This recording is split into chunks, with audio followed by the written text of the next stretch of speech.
Sejam todos bem-vindos, bem-vindas e bem-vindes ao Pod Bicha, o podcast da Bicha da Justiça. Eu sou Bruna Andrade e hoje eu tenho um convidado mega importante que eu admiro bastante. Não é rasgação de seda, né? O nosso convidado, ele tem 32 anos, é um homem periférico da Zona Norte de São Paulo, jornalista, roteirista e apresentador. Ele apresenta o Pra Variar, que é um programa do canal do Dia. Eita, deu uma agarradinha. Do canal do Dia, né? E também é escritor da revista, deixa eu dar uma coladinha aqui, Asmina. Tá? Também é ex-ESPN, né? E também trabalhou no Ponte Jornalismo, Agência Mural e é um homem trans. Seja bem-vindo, Caia Vasconcelos. Obrigado, Bruna. Oi, gente, tudo bem? Felizão de estar aqui, né? Que honra esse convite. Ah, imagina, a honra é toda nossa. Eu realmente admiro muito seu trabalho. Eu acho que você faz um trabalho incrível. É uma das minhas referências, né? Eu não sou jornalista, sou advogada, então me aventurando nessas nuances de mídias sociais e tentar comunicar de forma mais efetiva com o nosso público, com uma linguagem mais acessível, né? Sim. Porque a gente, dentro do mundo jurídico, acha que falar bonito é sinônimo de inteligência e de ser bem-sucedido. Então, tem algumas referências, assim, de comunicadores e de jornalistas, e você é um deles, sabe? E você e Bicha da Justiça são minhas referências jurídicas, né? Ah, eu fico feliz, eu fico feliz. Caê, um bate-papo, né, super tranquilo. A nossa perspectiva aqui é apresentar um pouquinho da sua trajetória de vida e as pessoas conhecerem, né, quem é o Caê e como ele tem construído seu espaço dentro da nossa comunidade LGBTQIAP+. Combinado. E eu queria começar pelo começo, né? Pela infância, pela adolescência. Como foi para você a sua infância e adolescência? E você se apresenta como sendo um homem periférico, né? Como foi crescer dentro da periferia da Zona Norte de São Paulo?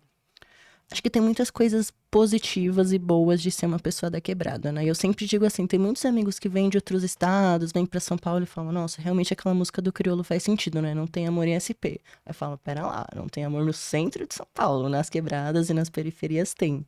Então acho que eu agradeço muito ter crescido, principalmente na Zona Norte, que assim, eu tenho um carinho imenso. Não tô mais lá porque é longe, né, pra você chegar em outros lugares de São Paulo. Sim, Dependendo do horário de pico, ônibus, metrô, 2, 3 horas. Então, hoje na minha vida não fez mais sentido continuar. Porque é isso, né? Na época da faculdade, ficava a maior parte do meu dia ali no transporte público também. Se você for parar sim, pra pensar, né? sim, 2 horas, 3 horas pra ir, pra voltar, são 6 horas do seu dia que você tá no transporte público. Então, ainda tem essas dificuldades, né? Ainda. O transporte público ainda não é da melhor. A gente tem algumas faltas de estado na quebrada, mas assim, amor não falta. Então eu cresci numa família muito amorosa, numa família grande, contando comigo eram 9 pessoas na mesma casa, então assim, né, nossa, 7 mulheres, né, meu tio e meu primo, e eu então era a nona pessoa. E nunca tive individualidade na infância, porque é isso, né? Dividia quarto com a minha mãe e com as minhas tias, aí minha outra tia com meu primo no outro quarto, minha avó e meu tio tiveram que montar como se fossem uns puxadinhos no quintal, sim. né? Pra poder ter mais quarto. Então, era uma família populosa, que isso tem as suas demandas, né? Não tinha individualidade, mas amor nunca faltou, principalmente de Dona Raimunda, né? Eu sempre falo que a minha avó é a pessoa mais importante desse mundo, disparado assim, sabe? Não tem MC de Beyoncé que chegue perto de Dona Ai, que Raimunda. fofura, Que que ela, assim, ela é fofura. realmente. Quando eu penso no amor, o que que é o amor, eu penso na minha avó, né? Que foi sempre quem me entendeu desde muito cedo, né? Sempre me acolheu entendendo que eu era uma pessoa LGBT. Então, todo o afeto do mundo pra Dona Raimunda. Então, crescer na quebrada é muito legal, porque é isso, existe um senso de coletividade. Durante os anos que eu cresci, né? Morei na quebrada por 28 anos, né? Foi dos meus 0 até os 28 anos morando na Cachoeirinha, né? Nunca tinha saído do meu bairro até vir morar no centro. Aí eu comecei a conhecer uma outra São Paulo também, né? Que você não conhece o nome do seu vizinho de frente, as pessoas não dão bom dia no elevador. Falei, cara, que loucura, né? Porque na minha quebrada ainda é aquele rolê. Eita, acabou o açúcar, vamos pedir pra Beth, que é a vizinha? Vamos ver se a Roberta, que é minha vizinha da frente, tem pra emprestar? Então ainda tem esse senso mais uma coisa Interior. interiorana. A quebrada ainda tem isso. E é afeto pelo afeto. Claro que tem as violências, né? Muito por conta que o Estado acaba fazendo também. A gente brinca, né? Que o Estado só entra na periferia na violência. Mas o senso de comunidade, assim, ele existe. E confesso que eu sinto um pouquinho de falta desse É? lugar. Então, foi muito gostoso crescer. Minha família tinha muito medo. Eu não fui a criança, por exemplo. Eu fui a criança que nasceu numa, né? Cresceu numa casa, tinha um quintal legal para brincar, mas não podia brincar na rua. Eles tinham medo, porque acho que o medo é isso também, né? Se eu deixar minha criança na rua, será que a criminalidade não vai acabar levando ela? Como que vão ser as coisas? Então, eu tinha esse tipo de medo ainda. Mas eu ficava no portão de casa vendo, principalmente os meninos, né? Porque, assim, tinham muitos meninos na minha rua. E eu não era visto dessa forma pela minha família, né? Sim. Então, eu não podia brincar com eles na rua, mas eu lembro que eu ficava na porta, assim, de casa, né? No portão, narrando o jogo, porque eu sabia o nome de todos eles, narrando baixinho, né? Porque eu tinha vergonha deles acharem que eu tava, sei lá. Então, tinha... Caçoando, alguma coisa assim, né? Eu tinha esse desejo de estar na rua jogando futebol com eles, mas por ser uma, né, ser uma pessoa trans, eu tive essa ausência na minha infância. Tanto que futebol é isso, né? Uma das paradas, assim, que eu mais amo na minha vida até hoje. E quando eu conheço futebol feminino, tudo faz mais sentido pra mim, né? Até hoje, assim, é um lugar que eu me sinto muito mais confortável. É no estádio, quando eu tô vendo o meu time feminino jogando ali, muito mais do que o masculino. Mas acho que a minha infância foi muito boa, apesar de eu queria muito que 2000, eu nasci em 91, né? Então, década de 90, eu queria já que a gente soubesse que existem crianças trans, porque eu tenho Sim. 100% de certeza que eu fui uma criança trans. Ainda são aqueles símbolos, né, que eu queria que a gente tivesse já adiantado no discurso, mas ainda não estamos. Ainda temos roupas que são feitas para meninas, para meninos. Recentemente a gente tinha uma ministra que falava, né, as cores que a gente tinha que sim. usar. Então a gente ainda tá nesse momento. Então, desde os 2 anos eu já chorava e não queria usar vestido. Uhum. Tanto que até meus 10, 11 anos eu podia usar a roupa que eu queria. E assim, eu era muito nerdzinho, né? Então, roupa, camiseta do Pokémon, coisa de Harry Potter, ainda era liberado essas roupas. Aí chega o momento que, nas palavras da minha mãe, né? Agora você virou mocinha, tem que se vestir como tal. Então, a partir dos 11 anos já começa uma fase que não é tão feliz da minha adolescência, porque eu brinco que a minha mãe me vestia de drag queen. Porque assim, eu olho as fotos, poucas fotos que estão na casa da minha família, isso eu fiz questão de não trazer, né? Eu falei, na minha casa eu não quero essas fotos porque não sou eu. Sim. Não me sinto representado. Na infância, ainda me sinto, apesar do cabelo um pouco grande, porque eu via ali, tipo, meu, essa criança tava mostrando ali quem ela era, né? Só não tinha um entendimento ainda do que estava acontecendo. Mas na adolescência, realmente, assim, era como se fosse uma performance drag queen, né? Aí as roupas feminilizadas, muita maquiagem, o cabelo tinha que ser extremamente grande. E meu cabelo é cacheado, né? Mas também fazia eu alisar ele. Então, aconteceram uma série de LGBTfobias que eu acho que a minha mãe não tinha noção que era uma LGBTfobia, né? Porque a sociedade estava Sim, cobrando isso dela. sim. Na verdade, até hoje as pessoas não têm noção do que é LGBTfobia e que Exato. essas violências que não são micro, né? Que as pessoas acham que são micro violências diárias, mas não são micros, deixam uma marca profunda. Existem até hoje, então imagina na década de 90, né, nos anos 2000, em Pois que é. não se tinha todo esse entendimento e essa visibilidade e essa conquista que a população LGBTQIAP+, teve nos últimos anos, né?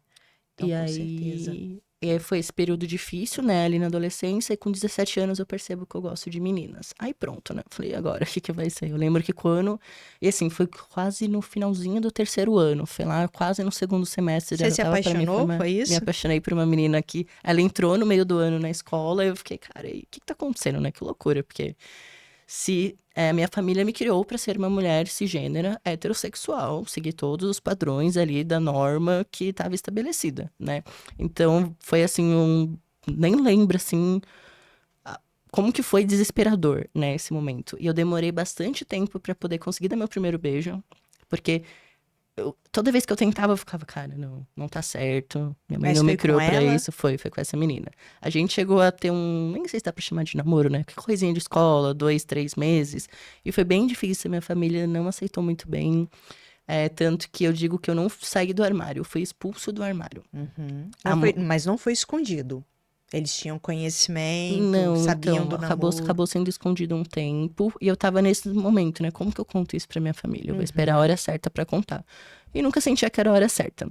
Aí, nesse ano, minha mãe tinha começado a pagar cursinho pra mim, que ela queria muito que eu tentasse uma faculdade estadual ou federal. Eu nem cheguei a fazer prova, porque eu achei que eu não tinha capacidade pra isso. Olha É pra muito você ver, doido, né? E é pois uma é. das pessoas que eu conheço mais intelectualizadas, assim. E olha pra você ver como que a gente fica num local de síndrome do impostor, né? Demais, demais, demais. Ainda mais é isso, né? O meu ensino médio foi todo numa escola pública. Então eu pensava, meu, eu não vou ter chance, né? Porque na USP vai ter gente de todas as melhores escolas de São Paulo concorrendo. Então eu me boicotei e não tentei entrar numa federal. Tanto que eu me formo em 2008 na escola, só vou entrar na faculdade em 2013. São 5 anos. Até eu realmente ver que a universidade era um lugar pra mim. Então foi um processo, assim, também pra eu entender. Só Isso que aí, é muito próprio das faltas de referências sim. da família e do local ali, das pessoas mais próximas. Sem dúvida, porque eu não fui a primeira pessoa a entrar na universidade, porque meu primo tinha entrado um ano antes, mas a gente meio que se formou junto. Então, minha mãe mal terminou o ensino médio, fez EJA, né, para poder continuar. Minha avó não terminou o ensino fundamental, meu tio também não, então não era uma referência, né? As minhas tias acabaram concluindo o ensino médio, mas não estavam na universidade. E aí depois, né, minha tia mais velha, ela entrou, se formou em enfermagem, hoje tá aí exercendo. É Legal. uma enfermeira e minha mãe, ela era auxiliar de enfermagem, né? Então, minha mãe também não se via nesse lugar. Ela pensava, não, o máximo que eu posso é fazer um curso técnico aqui. Então, isso que eu não entendia também, né? Por que que eles estão cobrando que eu tenho que estar na universidade se ninguém esteve na universidade? Era uma coisa que pra mim Entendi. não fazia sentido. E eu não queria estar por estar. Então, eu falei, quando eu achar o meu lugar, eu faço. E demorou pro jornalismo me achar, né? Foi um processo, assim, que esse relacionamento demorou um pouquinho pra acontecer, mas quando aconteceu também foi tudo de mais incrível. Só que aí lá, né, quando eu percebo que eu tô apaixonada por aquela menina, eu falei, como que eu conto isso pra minha mãe? Aí eu tava tentando, assim, achar o melhor momento, o melhor cenário. Só que aí eu teve um dia que eu faltei no cursinho pra ir no shopping com ela. Na época era aquelas câmeras ainda digitais, né? Como eu sou, Sei. gente, eu tô velho, né? Não tinha o celular, não tirava foto do jeito que tira antes. Essa Aí geração não sabe o que não é sabe o isso. que que é isso. Aquela foto que é isso, né? Era aquelas câmerazinhas bem anos 2000. Sim. Aí a gente tirou uma E foto, era né? o auge, tá? Era, e eu não Se tinha, ter, né? se Tanto que ter era. aquela Aham. câmerazinha, Eu, era o eu auge. sempre quis ter aquela câmerazinha e não tivesse a chance. Só que a gente tirou uma foto na câmera dela e a mãe dela viu. A mãe dela sabia, né, que ela se relacionava com meninas e tudo mais. Só que ela falou: era pra ele estar no cursinho nessa hora? O que que tá acontecendo, né? Aí ela me colocou contra a parede, falou: ó, você precisa contar pra sua mãe, porque não é legal mentir e tudo mais. Eu falei: não, tô me preparando e tal, vou contar. Só que assim, eu morria de medo da minha mãe. Minha mãe, ela impôs o respeito pra mim pelo medo. Então, eu nunca apanhei, mas eu nunca queria deixar qualquer brecha pra poder ter alguma Apanhar. agressão. É. Sim. Então, assim, se ela já aumentava o tom de voz, eu já falava, é isso, não vou fazer nada. Então, até ela falecer em 2017, eu tava com 26 anos. Eu ainda tinha medo dela. Então, se ela me falava que eu não ia fazer, eu não fazia. E a Ela minha faleceu irmã, tem uns 6 anos. tem 6 anos. E a minha irmã sempre foi o contrário. Minha mãe falava que não era pra fazer, ela fazia. Então, assim, a Sempre gente, tem. ela conseguiu Sempre criar tem. duas crianças completamente diferentes. Mas você sabe que só acontece isso porque existe essa diferença. É, Porque se houvesse um equilíbrio entre os dois irmãos ali, você não tinha essa polaridade. Ou seja, ela só pôde ser pra frente e isso é verdade. disruptiva porque tinha um irmão que era mais quietinho e obediente. E a gente tem 13 anos de diferença, né? Então, Nossa, bastante é tempo. totalmente outra geração, assim. Agora ela tá com 18, por exemplo. E é uma menina lésbica que não teve questão nenhuma, porque eu falei pra ela, eu falei, eu já abri as portas e tomei as surras simbólicas que eu teria que tomar Sim. pra você conseguir ser você, né? Isso ela tem essa noção também. E eu pensava muito nisso, né? Quando tudo aconteceu, minha irmã, ela tinha 3 anos. E minha família não queria que eu contasse pra ela de jeito nenhum. Eu fui contar pra ela, ela tava com quase 10. Que eu falei, cara, eu preciso contar, porque vai que minha irmã vira uma pessoa LGBTfóbica, Sim, né? Eu sim. preciso ter, antes que isso aconteça, contar pra ela que eu sou um corpo LGBT. Mas aí, só concluindo, que quando eu tô vendo, já cheguei na faculdade e não falei ainda do ensino médio. Mas aí, então, a mãe dessa menina que eu tava me relacionando ligou pra minha mãe um dia, e olha que simbólico, né? Tava reprisando pela primeira vez Mulheres Apaixonadas. que foi a primeira Nossa. vez que eu vi na TV aberta. Quando passou lá no comecinho, eu não lembro que eu era criança, mas em 2008, quando reprisou, Clara e Rafaela foram, tipo, a primeira referência ali pra mim. Mas não Sim. foi por conta delas, né? Foi uma coisa que aconteceu no mesmo Sim. momento que tava reprisando. E aí essa mulher ligou pra minha mãe e contou que a gente tava ficando. E eu só lembro assim, minha mãe falou 3, 4 palavras no telefone, desligou e gritou. Aí na hora assim eu falei, fudeu. Acho que sei o que aconteceu. Eu lembro que eu tava lavando louça, né? Que eu estudava de manhã, e aí fazia as tarefas da casa e tal.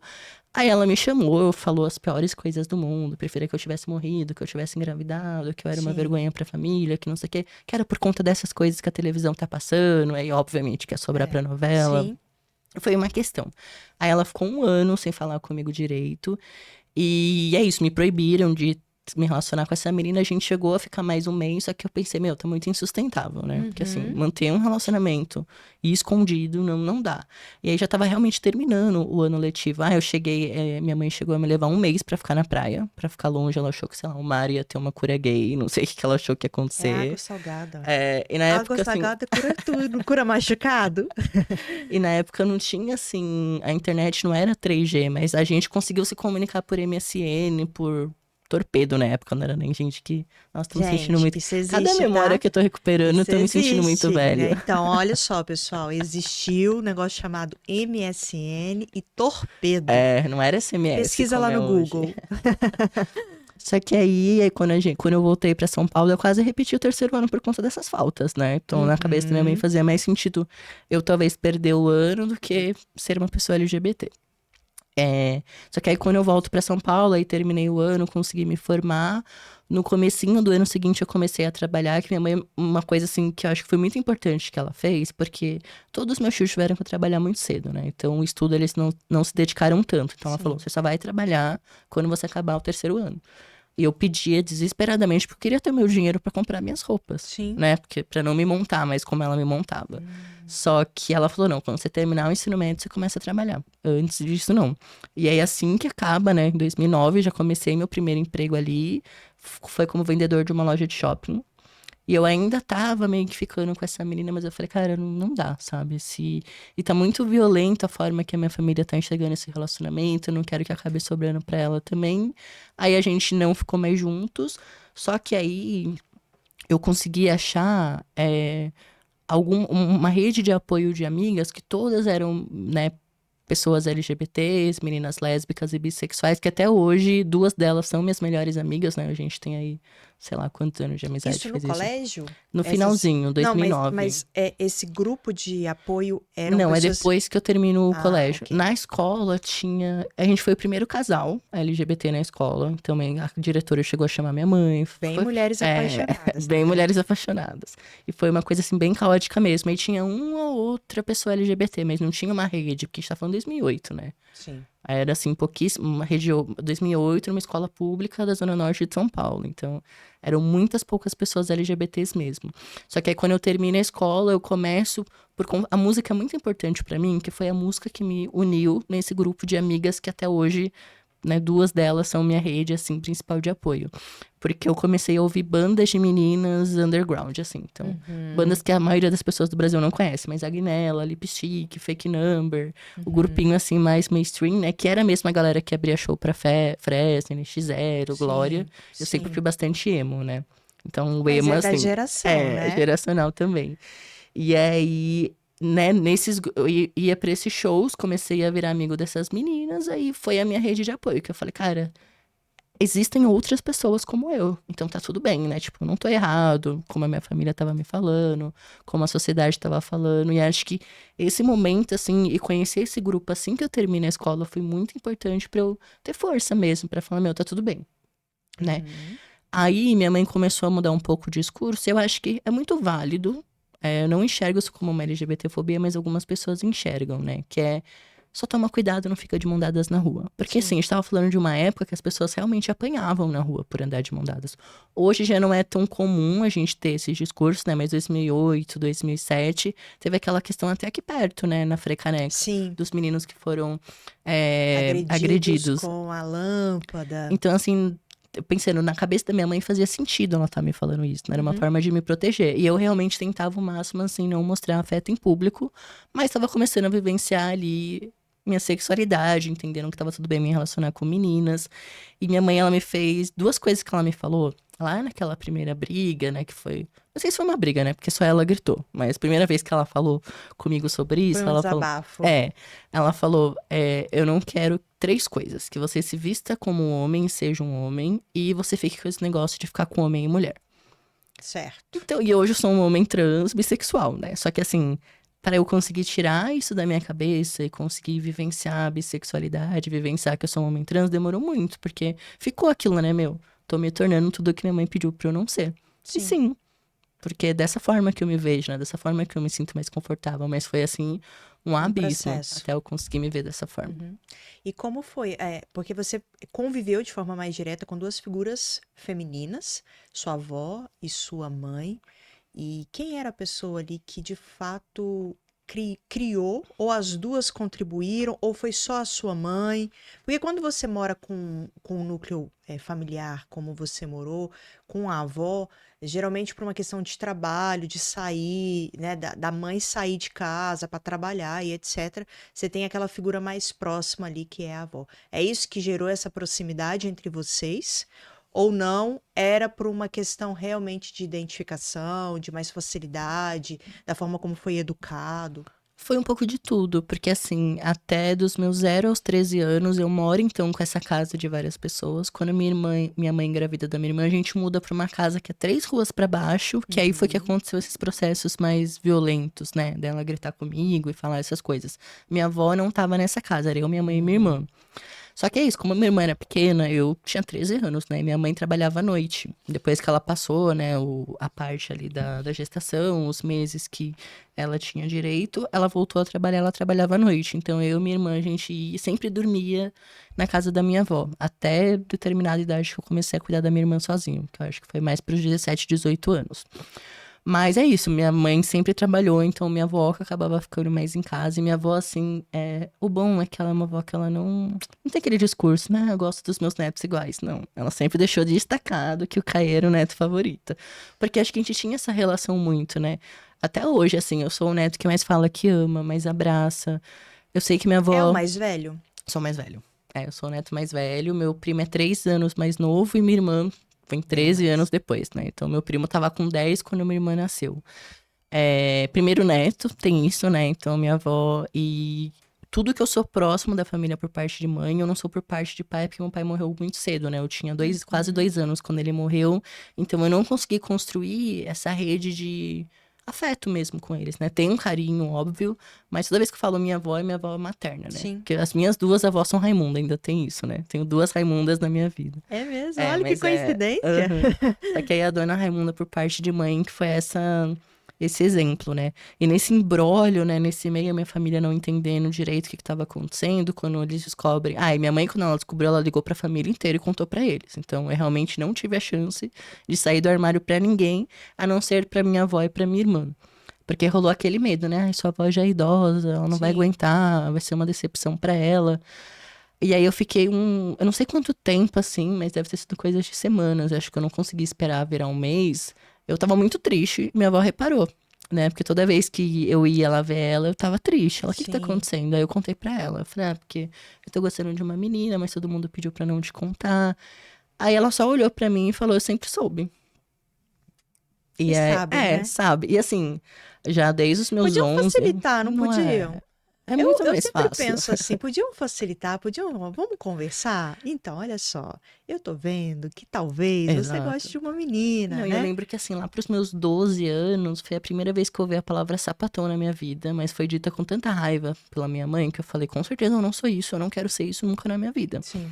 Porque assim, na infância tinha aquilo, né? Eu tinha alguns ídolos homens, tipo assim, o Júnior, da Sandy Júnior, foi meu primeiro Sim. crush da vida. Sim. Infelizmente, o Felipe Dilon também foi. Sim. É isso, né? Criança, a gente não Sim. sabe o que tá fazendo. Eu sofri da mesma coisa. Acontece. Só que aí lá pros, 2001, 2002, eu começo a curtir um pouquinho mais de rock, barra emo. Então, Avril Lavigne, Pitty, começaram a ser essas referências. E meu primeiro crush da vida foi a Avril Lavigne, assim, absurdamente, sabe? Eu só queria me vestir com a camiseta dela. Eu só queria ter pôster dela. Eu era fascinado e viciado em Avril Lavigne.